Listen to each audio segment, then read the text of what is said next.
ఈ రోజు మీరు వద్దన్నా సరే మీకు తాగుబోతు పందిగాడి స్టోరీ చెప్తా. ఈ పందిగాడు వాటర్ లేకుండానే వాటర్ తాగేసి మీ బ్యాచ్ లో పీపా తాగబోతాడు కంటే ఎక్కువ రచ్చరచ్చ చేసి పారేశాడు. ఇది ఆస్ట్రేలియాలో జరిగిన ఒక రియల్ ఫన్నీ ఇన్సిడెంట్. వెస్టర్న్ ఆస్ట్రేలియాలో ఒక చిలిపి చితిని కుర్రాల గ్యాంగ్ క్యాంపింగ్ కి వెళ్లారు. తెలుసు కదా మరి, మన కుర్రాలతో క్యాంపింగ్ ప్లాన్ వేశారంటే మామూలుగా ఉండదు. క్యాంపింగ్ ప్లాన్ లో ఉండడానికి టెంట్లు, తినడానికి మిక్చర్ ప్యాకెట్లు లేకపోయినా పర్లేదు గానీ అన్నిటికంటే మోస్ట్ ఇంపార్టెంట్ మెయిన్ ఐటమే లేకపోతే అసలు క్యాంపింగ్ కే అర్థం లేదు. అదేంటో తెలుసా ప్రణబ్ గారు?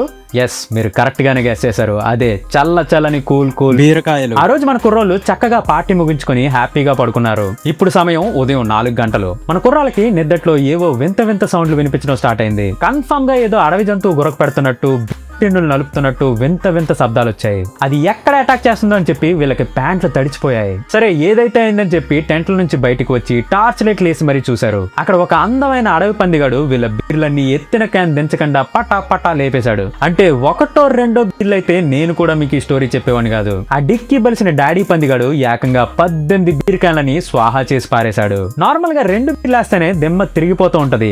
అలాంటిది ఈ పిక్క బలిసిన అడవి పందిగాడు ఒకేసారి 18 బీర్లు ఎత్తేసాడు సార్. 18 బీర్లు. దెబ్బకి వాడి ఈక్వేషన్ మారిపోయి కిక్కు రాకెట్ లాగా బుర్రకెక్కేసి నెమ్మదిగా వాడి బాడీలో ఉన్న నరాలన్నీ పగిలిపోయే రేంజ్ లో దయ్యం పట్టిన చంద్రముఖిలాగా మారిపోయాడు. దానికి తోడు ఈ చితిని కుర్రోళ్ళు అదే టైంలో టార్చ్ లైట్ ఆన్ చేసి లైట్ సరిగ్గా చంద్రముఖి పందిగాడి ముఖం మీద వేశారు.